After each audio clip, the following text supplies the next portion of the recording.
আয় রে আমার কাছে আয় মামনি, সবার আগে আমি দেখি তোকে।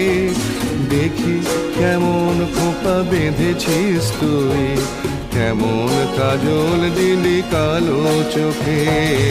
আয় খোকো আয়, আয় খোকো আয়।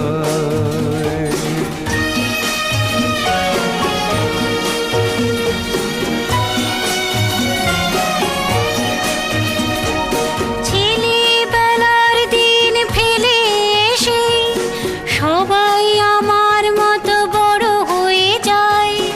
জানি না কজনে আমার মতন মিষ্টি সে পিছু ডাক শুনতে যে পায়। আয় খুকু আয়।